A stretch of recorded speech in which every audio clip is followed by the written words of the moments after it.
اعوذ باللہ من الشیطان الرجیم بسم اللہ الرحمن الرحیم الحمد للہ رب العالمین والصلاة والسلام علی رسولہ الکریم اما بعد۔ حاضرین محترم، آج قرآن مجید کا جو حصہ منتخب کیا گیا ہے، اس کا موضوع اور عنوان آپ کہہ سکتے ہیں ہم کہ یہ اسلام اور جاہلیت ہے۔ اسلام اور جاہلیت یہ دو اصطلاحیں ہیں اور پورا قرآن مجید اس کے جواب میں ہے، یعنی اسلام کو پیش کیا ہے اور جاہلیت کو پیش کیا ہے، اور شروع سے ہی اسلام اور جاہلیت کی جنگ ہے جب سے کائنات بنی ہے اور جب سے انبیاء کرام نے اس دنیا میں آنا شروع کیا ہے۔ جیسے کہ آپ کو معلوم ہے کہ جتنے بھی الفاظ ہم بولتے ہیں، چاہے اپنی زبان میں بولیں، اردو میں بولیں یا عربی میں بولیں، تو ایک ان کے لغوی معنی ہوتے ہیں، یعنی ڈکشنری کے معنی، اور ایک ان کے اصطلاحی معنی ہوتے ہیں۔ یعنی اسلام کا جو لفظ ہے، یہ اسلام کا لفظ کوئی عربی والوں نے خود بنایا نہیں ہے، پہلے موجود تھا یہ لفظ۔ یعنی جو لوگ کافر ہیں وہ بھی اسلام کے نام سے اس لفظ سے واقف تھے، کیونکہ عربی کا لفظ ہے نا، خود بنایا تو نہیں جا سکتا، زبانیں تو پہلے موجود ہوتی ہیں۔ اسلام کا لفظ موجود تھا، اور اسلام کا جو لغوی معنی ہے، جو ڈکشنری کا معنی ہے، وہ ہے کسی بات کو تسلیم کر لینا، کسی کے آگے جھک جانا، کسی کی بات مان لینا، یہ اس کا لغوی معنی ہے اسلام کا۔ اصطلاحی معنی کیا ہوا؟ اسلام نے بعض الفاظ کو اصطلاحوں میں بدل دیا ہے۔ تو اپنا جو اسلام کی جو اصطلاح ہے، اس کا مطلب یہ ہے کہ اپنے آپ کو اللہ تعالیٰ کے آگے جھکا دینا۔ لغوی معنی تو یہ ہے نا کہ جھک جانا کسی کے آگے، تو اصطلاحی معنی یہ ہے کہ اللہ تعالیٰ کے آگے جھک جانا اور اللہ تعالیٰ کے آگے اپنے آپ کو سرنڈر کر دینا، گویا کہ آج کے بعد میری تمام زندگی جو ہے اللہ اور اس کے رسول کے بتائے ہوئے اصولوں کے مطابق چلے گی، اور میرا مقصود اس سے رضا الہی ہوگا۔ یہ اسلام کا مطلب ہے۔ اور تمام جتنے بھی انبیاء آئے، الہامی اللہ تعالیٰ کا پیغام لے کر آئے، اللہ تعالیٰ نے اپنے نبی صلی اللہ علیہ وسلم کو قرآن پاک میں بتایا کہ ہم نے آپ کو بعض انبیاء کو ذکر کیا ہے اس قرآن میں اور بعض کا نہیں کیا ہے، کیونکہ آپ سب کو معلوم ہے کہ 1,24,000 کم و بیش انبیاء دنیا میں آئے، اور قرآن مجید میں تو چند انبیاء کا ذکر ہے، سب کا ذکر ہی نہیں ہے۔ قرآن مجید نے خود یہ کہا۔ یہ سوال اٹھتا ہے نا، عام لوگ کہتے ہیں کہ یہ انبیاء سارے عرب میں کیوں آئے؟ کچھ لوگ کہتے ہیں نا، اس کا یہی جواب قرآن نے خود جواب دیا ہے اپنے نبی کو کہ ہم نے کچھ نبیوں کا آپ کے ذکر کیا ہے، کچھ کا نہیں کیا۔ تو ہر جگہ پہ انبیاء آئے، اور جہاں بھی آئے وہ اسی دین اسلام کو لے کے آئے، اس کا نام اسلام تھا۔ اور ہر زبان میں ظاہر ہے اسلام کا لفظ نہیں ہونا، اسلام عربوں میں تھا یہ لفظ، باقی جگہ پہ ہو سکتا ہے اس کا نام کوئی اور ہو، لیکن معنی یہی تھا۔ یعنی فرض کرو ہندوستان میں کوئی نبی آتا ہے تو یہاں تو عربی نہیں زبان نا، میں مثال دے رہا ہوں پہلے تو وہ جو اسلام کا جو معنی ہے نا وہ پیش کرے گا کہ جو، اور پھر لوگ کہتے ہیں اللہ تعالیٰ کی اطاعت کرو اور اللہ تعالیٰ کے آگے جھک جاؤ، اور اطاعت کا طریقہ جو ہے نا اللہ تعالیٰ کے نبیوں نے بتایا ہے، اپنی طرف سے نہیں ہو سکتا۔ حضرت آدم علیہ السلام سے لے کر حضور نبی اکرم صلی اللہ علیہ وسلم تک جتنے نبی آئے، انہوں نے یہی اسی دین اسلام کی تبلیغ کی ہے اور اسی کی طرف دعوت دی ہے اور اسی کو نافذ کرنے کی کوشش کی ہے اور اسی کی اقامت کی ہے دنیا میں، جسے اقامت دین کہا جاتا ہے۔ اقامت دین یہ قرآن پاک کی اصطلاح ہے، کوئی یہ نہ سمجھے کہ کچھ لوگوں نے اس زمانے میں گھڑ لیا ہے اقامت دین کی۔ سورۃ شورى میں آتا ہے کہ ہم نے انبیاء کو بھیجا، نوح علیہ السلام کو بھیجا، فلاں کو بھیجا، کیوں بھیجا؟ ان نقیم الدین، کہ وہ دین کو قائم کرے۔ تو اقامت دین قرآنی اصطلاح ہے، کسی نے گھڑی نہیں ہے پاکستان ہندوستان میں۔ تو یہ تو اسلام ہے، اور اس کے مقابلے میں جو ہے نا اسلام کا دعویٰ ہے، اب اسلام کی بنیاد علم پر ہے، علم پر ہے، جیسے کہ پہلی وحی بھی اقرا بسم ربک اللہ کی شروع ہوتی ہے کہ پڑھو، علم پر ہے۔ اور اسلام نے جب علم کی بنیاد رکھی تو پھر اس کے علاوہ جتنی دنیا میں چیزیں جنہیں علم کہا جاتا تھا اس کو اسلام نے جاہلیت کہہ دیا مقابلے میں۔ نبی اکرم صلی اللہ علیہ وسلم کے زمانے میں مکہ میں صرف 13 یا 17 آدمی پڑھے لکھے تھے جو لکھنا پڑھنا جانتے تھے، 17 ان میں ایک ابو جہل بھی تھا, عمر بن حشام اس کا نام تھا, عمر بن حشام. وہ پڑھا لکھا بندہ تھا, لیکن اسلام نے اسے ابو جہل کا لقب دیا, کیونکہ اسلام کے مقابلے میں سب کچھ جاہلیت تھی. اچھا, اسلام کے بارے میں نے مختصر بیان کر دیا, اور زیادہ بیان کرنے کی ضرورت نہیں کہ آپ لوگوں کو پتہ ہے اس کے بارے میں تمام, الحمدللہ کہ ہم سب مسلمان ہیں. لیکن جاہلیت کیا ہے اس کے بارے میں کہا یہ جاتا ہے کہ انسان جب دنیا میں آیا شروع سے اور اب تک, جب وہ ارد گرد چیزیں دیکھتا ہے اور اس کا چیزوں سے انٹریکشن ہوتا ہے تو پھر وہ اس کے مطابق ریئیکٹ کرتا ہے. اس کے ارد گرد جو چیزیں ہیں, یعنی اپنے مشاہدے کو استعمال کرتا ہے.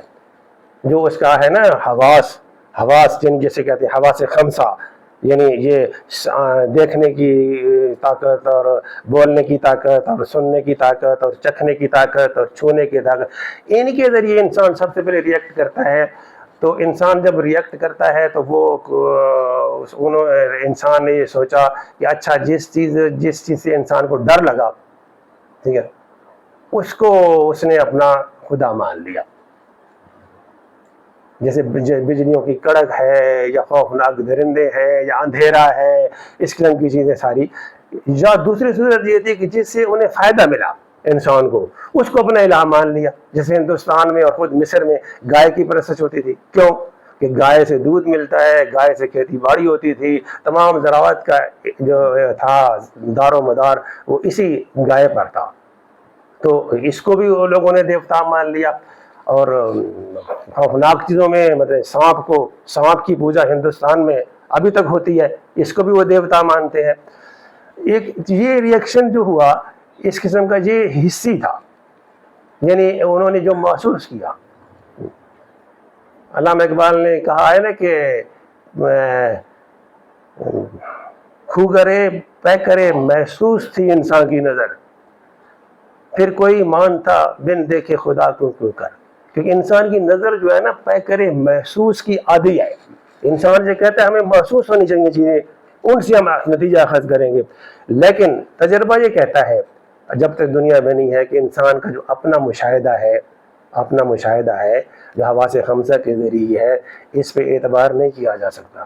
کئی دفعہ یہ غلط نتیجے دیتا ہے, غلط نتیجے سے اخذ ہوتے ہیں. اور یہ ہوا ہے ایسے, جن لوگوں نے یہ کیا انہوں نے ایسی بنیاد رکھی کائنات کے بارے میں, یہی نظریہ رکھا کہ یہ جو ہے نا یہ ایسی ہے, خود بخود چل رہی ہے, نہ اس کی ابتدا معلوم ہے نہ اس کی انتہا معلوم ہے, اور یہ ہم سب اس میں ایسے ہیں اور ایک دن اس نے ختم ہو جانا ہے, اور بس کوئی ذمہ داری ہماری نہیں ہے, ذمہ داری ہم کسی کو ہم جواب دے نہیں ہیں.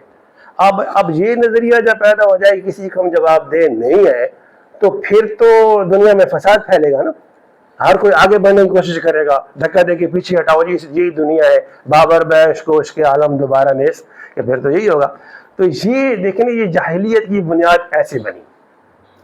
یہ جو مشاہدے کے ذریعے یعنی حواس خمسہ کے ذریعے لوگوں نے نظریہ قائم کیا کائنات کے بارے میں, اسے جاہلیت خالصہ کہتے ہیں. خالص جاہلیت ہے. ایک اور جاہلیت بھی ہے جو مخلوط ہے, جو مکس جاہلیت ہے. وہ یہ کہ کچھ لوگوں نے جو ذرا زیادہ اپنے آپ کو دانشور سمجھتے تھے, انہوں نے جب حواس خمسہ سے جائزہ لیا تو انہوں نے پھر اپنا قیاس اور گمان کو بھی درمیان میں نہ ڈال دیا کہ ہمارا خیال یہ بنتا ہے, ہمارا خیال یہ بنتا اپنی طرف سے. جیسے آپ مثلا نام آپ لے لیں, افلاطون کا نام لے لیں, سقراط کا نام لے لیں, تو مشاہدہ حسی جو تھا نا یعنی حواس خمسہ کا مشاہدہ, اس کے وہ قائل تھے. اضافہ یہ کیا کہ اپنے خیالات بھی درمیان میں ڈال دیے, اور اپنے خیالات انہوں نے بھی کیا کیا, اس سے یہ ہوا کہ یہ پہلے تھا نا کہ کائنات کا کوئی خدا نہیں ہے اور ایسی چل رہی ہے. انہوں نے کہا جی اچھا یہ جو ہے نا یہ اچھائیاں بھی ہیں برائیاں بھی ہیں, مصیبتیں بھی آتی ہیں اور اللہ اس کی سہولتیں بھی حاصل ہوتی ہیں. تو انہوں نے کہا کہ اس کائنات کا خدا ایک نہیں ہے, ایک سے زیادہ ہے. یعنی شرک کی بنیاد ایسے پڑی. انہوں نے کہا کہ بہت سارے ہیں, کوئی بارش کا خدا ہے, کوئی جناب یہ قحط لاتا ہے, کوئی رحمت والا ہے, کوئی زحمت والا ہے, ایسے نہ تقسیم کر دیا شرک کو. تو یہ ایک مخلوط جاہلیت کی ایک قسم. اور ایک اور قسم ہے, وہ ہے کہ اس میں انہوں نے داخل کر دیا اس کو کہ رہبانیت کو یہ بھی لوگوں نے اپنے قیاس سے داخل کیا کہ رہبانیت کا نظریہ انہوں نے یہ گھڑا کہ دنیا جو ہے دارالعذاب ہے. رہبانیت والوں نے کہا تھا کہ دنیا دارالعذاب ہے، اس لیے اس سے فائدہ اٹھانا ہی نہیں چاہیے. آدمی کو ترک دنیا کرنا چاہیے اور الگ تھلگ ہو کے بیٹھنا چاہیے اور اللہ اللہ کرنا چاہیے بس جیسے. اور یہ نظریہ اتنا پھیلا اتنا پھیلا اتنا پھیلا کہ خود جو الہامی مذاہب کے اندر بھی داخل ہو گیا. عین ممکن ہے اس میں شیطان کا بھی عمل دخل ہو، ظاہر ہے ہم اس کو مانتے ہیں کہ وہی موجود ہے، لیکن انسان کی اپنی اختراع بھی تھی. وہم و گمان جو تھا اس پہ انہوں نے یہ سوچا کہ یہ چونکہ دارالعذاب ہے تو اس لیے الگ تھلگ رہنا چاہیے اور اسی میں نجات ہے کہ آدمی اس دنیا سے الگ تھلگ رہے. یہ ایک جاہلیت کی ایک اور قسم آ گئی. پہلی شرک ملایا، پھر رہبانیت داخل کی، اور تیسری چیز کیا داخل کی وہ بڑی حیران کن ہے. وہ ہے جسے کہتے ہیں ہم اوست کا نظریہ، یعنی وحدت الوجود کا نظریہ. ہاں، وحدت الوجود کا نظریہ. یہ بھی جو ہے نا لوگوں نے کہا کہ جو دانشور قسم کے لوگ تھے کہ یہ ساری کائنات جو ہے ایک ہی خدا کا ہے مظہر ہے، خدا کا مظہر ہے، ہر چیز میں خدا ظاہر ہوتا ہے. یہ اتنا فلسفیوں کا اتنا پروپیگنڈا تھا فلاسفہ کا کہ خود یہ مسلمانوں کے اندر بھی داخل ہو گیا. یہ جی، اور مسلمانوں بھی اس سے بڑی کتابیں لکھی اور بہت کچھ اس پہ کام کیا. حتیٰ کہ وہاں سے اپنا کئی دفعہ یہ ہوتا ہے کہ کچھ لوگوں کے لیے یو ٹرن لینا ہی مشکل ہو جاتا ہے، اس حد تک پہنچ چکے ہیں. تو وہ انہوں نے کہا کہ یہ آپ نے لفظ سنا ہوگا مظاہر قدرت، بولتے ہیں نا مظاہر قدرت، یہ ساری اسی سے نکلا ہے.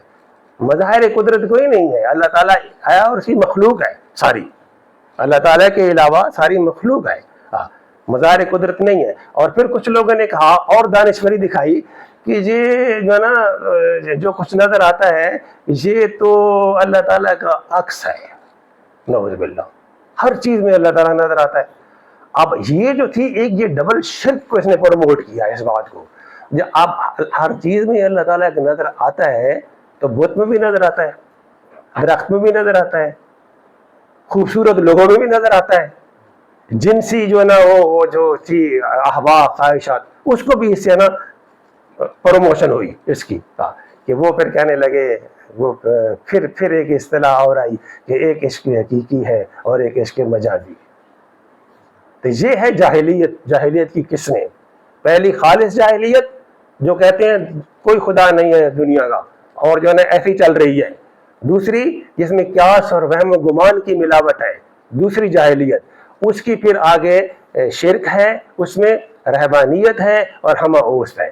یہ ہے جاہلیت جس کے خلاف شروع سے ہی اسلام اس کا مقابلے میں سٹینڈ لیا ہے اسلام نے.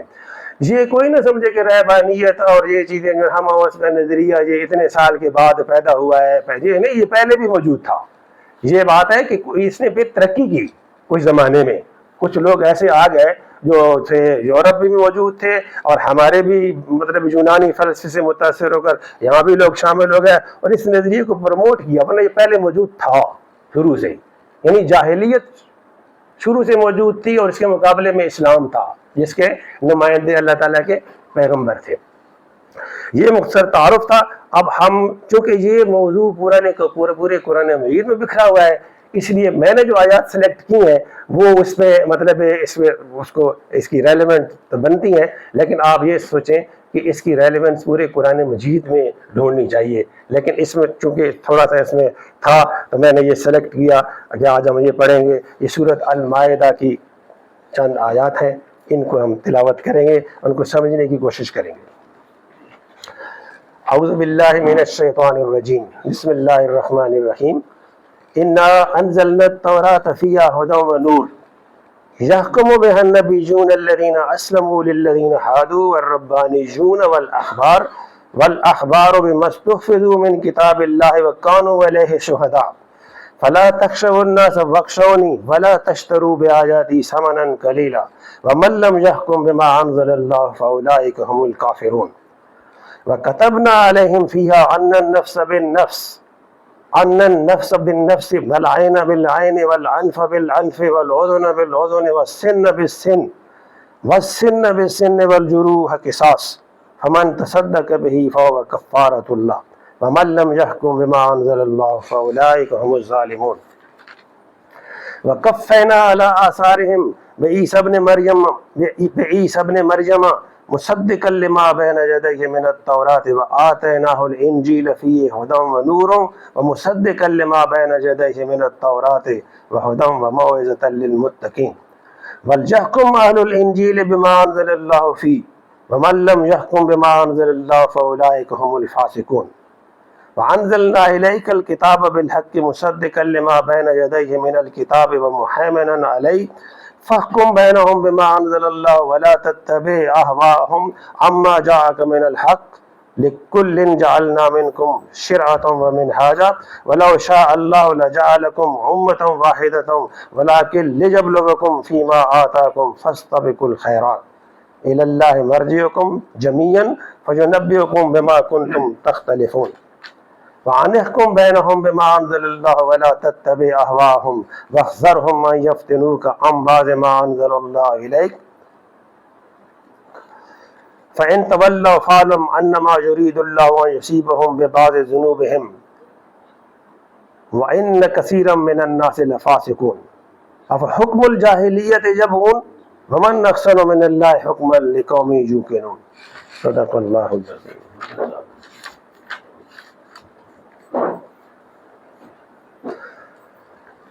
اللہ تعالیٰ کے انبیاء نے جب اپنی دعوت پیش کی تو اللہ تعالیٰ نے یہ بندوبست کیا، ڈبل ہدایت کا ڈبل بندوبست کیا کہ صرف نبی نہیں بھیجے، ساتھ کتابیں بھی بھیجیں. یا آپ کو الٹ کہہ لیں کہ کتابیں صرف نہیں بھیجیں، ساتھ ان کو کتابوں کو سمجھانے والے انبیاء بھی بھیجیں، تشریح کرنے والے انبیاء بھی بھیجیں. تو اسی کا ذکر ہے کہ انا انزلنا التوراۃ، فرمایا کہ ہم نے تورات نازل کی جس میں ہدایت اور روشنی تھی. سارے نبی جو مسلم تھے، دیکھیں نا پورے قرآن مجید میں یہ بات بار بار آتی ہے کہ سارے نبی جو مسلم تھے، اسی کے مطابق یہودیوں کے معاملات کا فیصلہ کرتے تھے. اور اسی طرح ربانی یعنی علماء اور اخبار بھی اسی فیصلے کا اپنا مدار رکھتے تھے، کیونکہ انہیں کتاب اللہ کی حفاظت کا ذمہ دار بنایا گیا تھا اور وہ اس پر گواہ تھے. پس اے گروہ یہود، تم لوگوں سے نہ ڈرو بلکہ مجھ سے ڈرو اور میری آیات کو ذرا سے معاوضے لے کر بیچنا چھوڑ دو. جو لوگ اللہ کے نازل کردہ قانون کے مطابق فیصلہ نہ کریں وہی کافر ہیں. تورات میں ہم نے یہودیوں پر یہ حکم لکھ دیا تھا کہ جان کے بدلے جان، آنکھ کے بدلے آنکھ، ناک کے بدلے ناک، کان کے بدلے کان، دانت کے بدلے دانت، تمام زخموں کے لیے برابر کا بدلہ. پھر جو قصاص کا صدقہ کر دے تو اس کے لیے کفارہ ہے، اور جو لوگ اللہ کے نازل کردہ قانون کے مطابق فیصلہ نہ کریں وہی ظالم ہے. پھر ہم نے ان پیغمبروں کے بعد مریم کے بیٹے عیسیٰ کو بھیجا. تورات میں سے جو کچھ اس کے سامنے موجود تھا وہ اس کی تصدیق کرنے والا تھا، اور ہم نے اس کو انجیل عطا کی جس میں رہنمائی اور روشنی تھی، اور وہ بھی تورات میں سے جو کچھ اس وقت موجود تھا اس کی تصدیق کرنے والی تھی، اور خدا ترس لوگوں کے لیے سراسر ہدایت اور نصیحت تھی. ہمارا حکم تھا کہ اہل انجیل اس قانون کے مطابق فیصلہ کریں جو اللہ نے اس میں نازل کیا ہے، اور جو لوگ اللہ کے نازل کردہ قانون کے مطابق فیصلہ نہ کریں وہی فاسق ہیں. پھر اے نبی صلی اللہ علیہ وسلم، ہم نے تمہاری طرف یہ کتاب بھیجی جو حق لے کر آئی ہے، اور الکتاب میں سے جو کچھ اس کے آگے موجود ہے اس کی تصدیق کرنے والی اور اس کی محافظ اور نگہبان ہے. لہٰذا تم خدا کے نازل کردہ قانون کے مطابق لوگوں کے معاملات کا فیصلہ کرو، اور جو حق تمہارے پاس آیا ہے اس سے منہ موڑ کر ان کی خواہشات کی پیروی نہ کرو. ہم نے تم انسانوں میں سے ہر ایک کے لیے ایک شریعت اور ایک راہ عمل مقرر کی. اگرچہ تمہارا خدا چاہتا تو تم سب کو ایک ہی امت بنا سکتا تھا، لیکن اس نے یہ اس لیے کیا کہ جو کچھ اس نے تم لوگوں کو دیا ہے اس میں تمہاری آزمائش کرے. لہذا بھلائیوں میں ایک دوسرے سے سبقت لے جانے کی کوشش کرو. آخر کار تم سب کو خدا کی طرف پلٹ کر جانا ہے، پھر وہ تمہیں اصل حقیقت بتا دے گا جس میں تم اختلاف کرتے رہے ہو.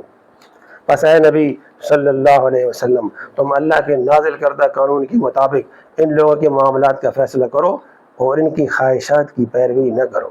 ہوشیار رہو کہ یہ لوگ تم کو فتنے میں ڈال کر اس ہدایت سے ذرہ برابر منحرف نہ کرنے پائیں جو خدا نے تمہاری طرف نازل کی ہے. پھر اگر یہ اسے منہ موڑیں تو جان لو کہ اللہ نے ان کے بعض گناہوں کی پاداش میں ان کو مبتلائے مصیبت کرنے کا ارادہ ہی کر لیا ہے، اور یہ حقیقت ہے کہ ان لوگوں میں سے اکثر فاسق ہیں۔ اگر یہ خدا کے قانون سے منہ موڑتے ہیں تو کیا پھر جاہلیت کا فیصلہ چاہتے ہیں؟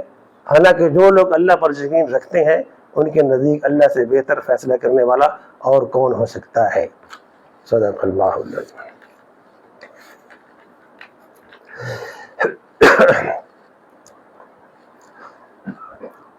فرمایا کہ ہم نے ہی تورات نازل کی، اور ہم نے ہی انجیل نازل کی، اور ہم نے ہی یہ قرآن نازل کیا۔ یہ ترتیب سے بتایا جا رہا ہے، کیونکہ مخاطب مسلمان صرف مسلمان نہیں ہے، مدینے کے یہودی بھی ہیں، جن کو اپنے مذہب پر اور اپنے کیا کہتے ہیں مذہبی جو ان کے رسومات تھی، جو مذہبی جو لبادے پہنے ہوئے تھے، ان کو بڑا فخر و غرور تھا۔ جیسے سجادہ نشین ہوتے ہیں نا، ہاں تو انہیں ہوتا ہے نا کہ جناب صاحب ہمارے پاس ہدایت ہمارے پاس ہے، ہاں کسی کو وہ لفٹ نہیں کراتے، جو ان کے پاس جائیں تو وہی ہوتے ہیں نا، انہوں نے ایک اجارہ داری قائم کی ہوئی ہے نا، تو یہودیوں نے ایسی اجارہ داری قائم کی ہوئی، 24 گھنٹے کا پروگرام، وہ پروگرام بھی بنایا ہوا تھا، وہ کرتے تھے، وہاں یہ کام بھی کرتے تھے، وہ سارے ایسے ہی کرتے تھے۔ دعاؤں کے لیے بھی لوگ ان کے پاس جاتے تھے کہ ان سے دعائیں منگواؤ۔ تو اللہ تعالیٰ نے مثال دی کہ تورات ہم نے نازل کی، اور جو نبی تھے نا سارے حضرت موسیٰ علیہ السلام کے بعد، یعنی کیونکہ تورات کا ذکر ہے نا، اب یہ بعد کی بات ہو رہی ہے، موسیٰ علیہ السلام کے بعد بھی نبی آئے نا، حضرت موسیٰ اور عیسیٰ علیہ السلام کے درمیان بہت سارے نبی آئے، حضرت موسیٰ اور عیسیٰ کے درمیان بہت سارے نبی آئے، جیسے حضرت داؤد، حضرت سلیمان، اور بھی بہت سارے جن کا قرآن مجید میں سب کا ذکر نہیں ہے۔ تو فرمایا کہ یہ سارے نبی جو تورات کے بعد آئے، یا جو موسیٰ علیہ السلام ہوں، جو ان کے بعد والے ہوں، یہ سارے مسلم تھے، اور وہ اسی تورات کے مطابق ہی فیصلے کیا کرتے تھے، اور کوئی قانون نہیں تھا، کوئی اپنی شریعت نہیں بنائی ہوئی تھی، کسی پارلیمنٹ نے شریعت نہیں بنائی تھی اس وقت کہ لوگ مل کے بیٹھے اور قانون بنا لیں۔ تورات اللہ تعالیٰ کی کتاب کے مطابق فیصلے کرتے تھے۔ اور پھر فرمایا کہ صرف وہی نہیں کہ جو نبی چلے جاتے تھے تو ان کے جو تھے نا علماء ربانی اور اخبار، اس کے کہتے ہیں جو ہے نا، اس کا ربانی کہتے ہیں علماء کو، اور اخبار کہتے ہیں فقیہوں کو، جو فقہ کی جو نا منہ شگافیاں اور درمیان میں جو مسائل بتائیں، یہ شروع سے موجود تھے۔ فرمایا کہ یہ ان کے جو علماء اور اخبار تھے نا، جو صحیح حق پر تھے، کہتے ہیں وہ بھی تورات کے مطابق ہی فیصلے کیا کرتے تھے، کیونکہ ان کو کتاب اللہ کی حفاظت کا ذمہ دار بنایا گیا تھا۔ اب اس میں اشارہ ہے کہ جو علماء ہوتے ہیں وہ اپنے وقت کی کتاب اللہ کے محافظ ہوتے ہیں، یعنی ان کی ذمہ داری کتنی بڑی ہے۔ اگر غلط تشریح کرے، لوگوں کو قرآن پاک نہ سنائے، اپنی کتابیں سناتے رہے، تو محافظ کیسے بنے؟ تو فرمایا کہ وہ جو تھے نا یہودیوں کے علماء، یہ سچے علماء کی بات ہو رہی ہے، یہودیوں کی، وہ تورات پر کیا تھے؟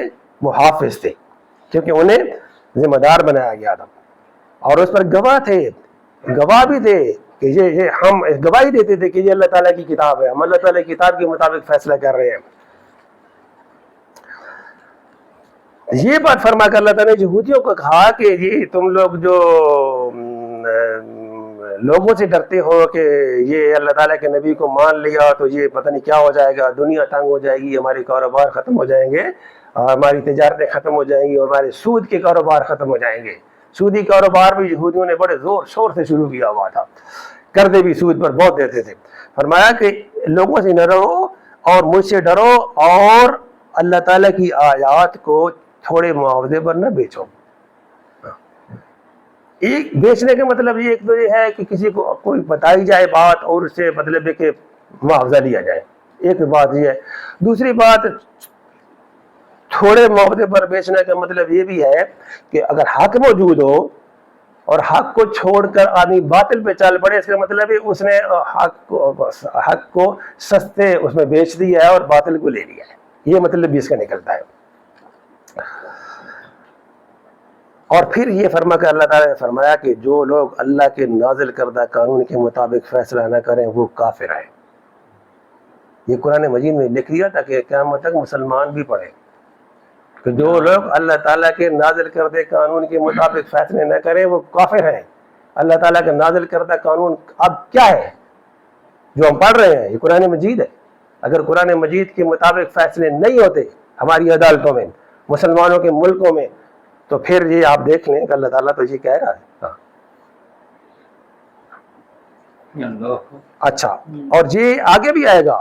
یہ تین اللہ تعالیٰ نے تین باتیں کی ہیں کہ وہ کافر ہیں اور وہ ظالم ہیں اور وہ فاسق ہیں، ایسے لوگ جو اللہ تعالیٰ کے قانون کے مطابق فیصلہ نہیں کرتے.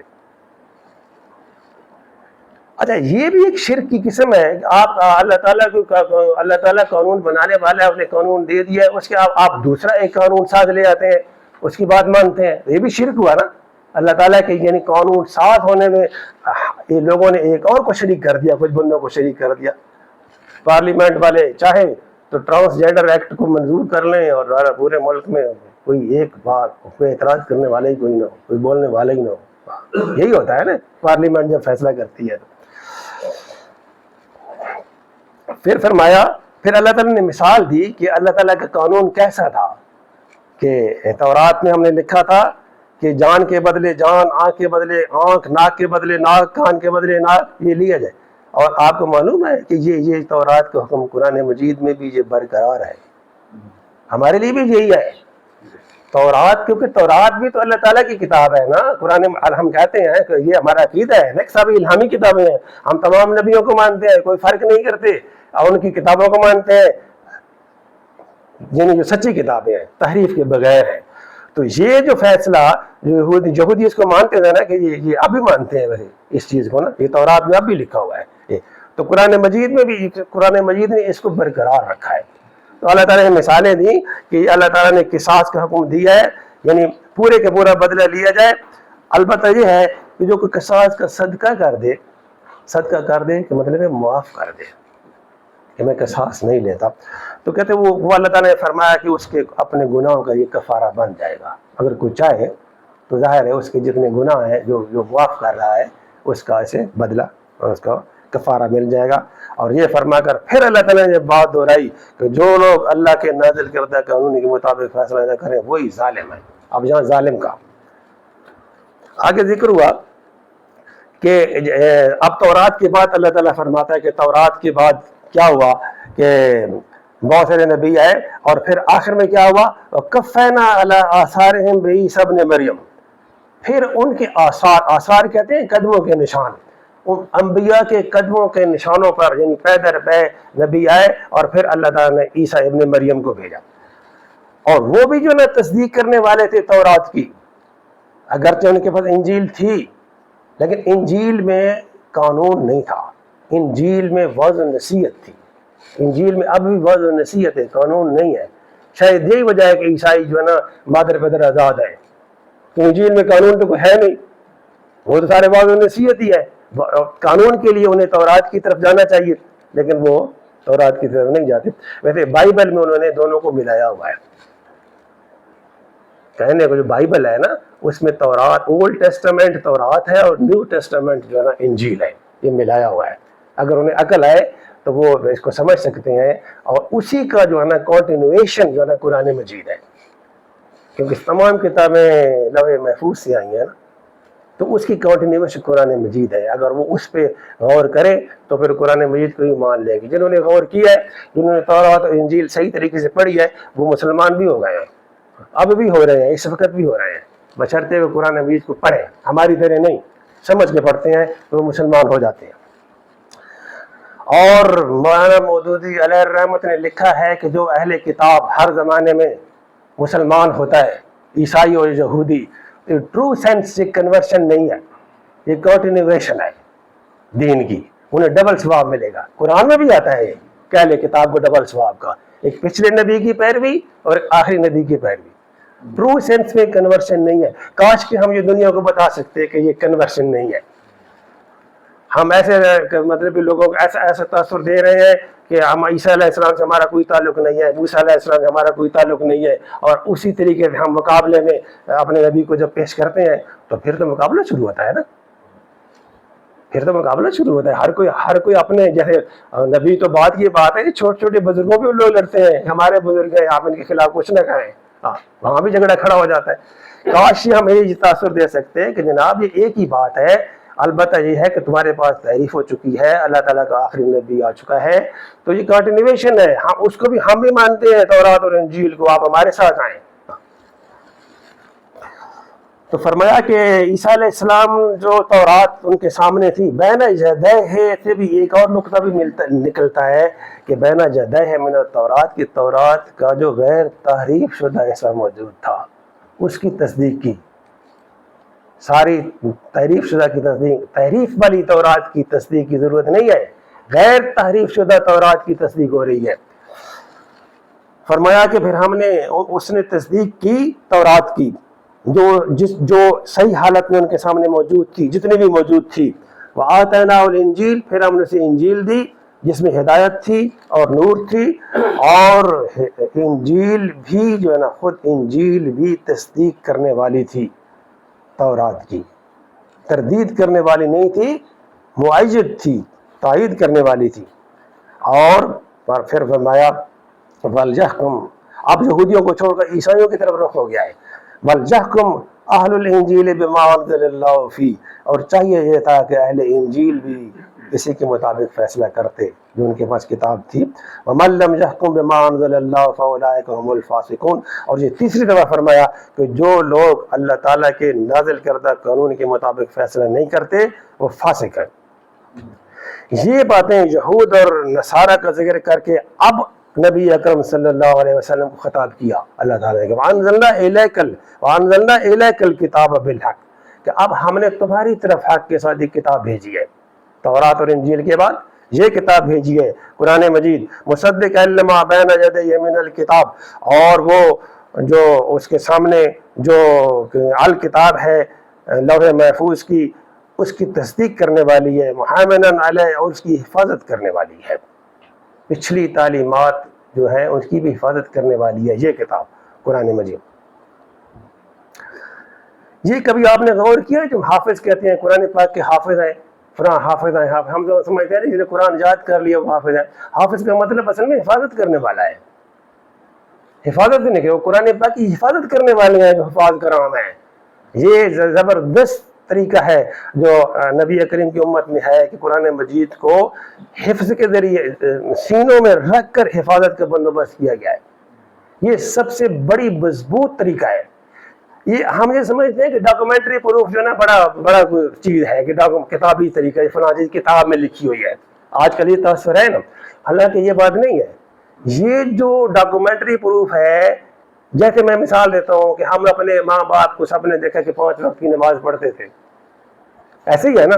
اب اس کا اگر کوئی کہے کتاب میں دکھائے تو کتاب میں دکھانا ضروری نہیں ہے, یہ اتنا بڑا ثبوت ہے کہ تردید کی نہیں جا سکتی. ہاں, تو وہ ڈاکومنٹری پروف جو ہے نا اتنی اہمیت والے نہیں ہیں جتنا یہ قرآن مجید کا نسل در نسل حفظ کرنا اور اگلی نسلوں کو پہنچانا, اس کی ضرورت ہے. اور ایک اور دلچسپ بات آپ کو پتہ ہے, میں اسے یاد دلانا چاہتا ہوں, اس وقت بھی دنیا میں جو عدالتیں ہیں نا, جو کورٹس ہیں, وہ ڈاکومنٹری پروف کو اتنا اہمیت نہیں دیتی. ڈاکومنٹری پروف بھی اگر پیش کریں, مثلا جیسے میڈیکل ہوتا ہے کہ میڈیکل ایگزامینیشن ہوتا ہے, پوسٹ مارٹم ہوتا ہے, تو ڈاکٹروں کو جانا پڑتا ہے نا عدالت میں اپنے لکھے ہوئے کی, وہ جب کہتے ہیں ان کو پڑھ کے بتانا پڑتا ہے کہ ہم نے یہ ضرب میں تھے یہ. اچھا, تو وہ کہتے ہیں حالانکہ ان کے پاس وہ ڈاکومنٹ موجود ہوتا ہے, عدالت کہتے ہیں نہیں جی لکھنے والے کو بلائیں کہ وہ گواہی دے, اور بتانا پڑتا ہے کہ یہ میرا لکھا ہوا ہے, یہ الفاظ لکھوانے پڑتے ہیں کہ میرا لکھا ہوا ہے. اس کا مطلب انسانی گواہی ضروری ہے. ڈاکومنٹ جعلی بھی بن سکتے ہیں, ڈاکومنٹ جعلی بھی بن سکتے ہیں, تو ڈاکومنٹری پروف والی دماغ نکال دیں کہ ڈاکومنٹری پروف نہیں ہے جی, کتابوں میں نہیں ہے. یہ جو تسلسل ہے نا مسلمانوں کا نسل در نسل, یہ سب سے بڑا ثبوت ہے, اس کو کوئی انکار نہیں کر سکتا. اچھا, تو فرمایا کہ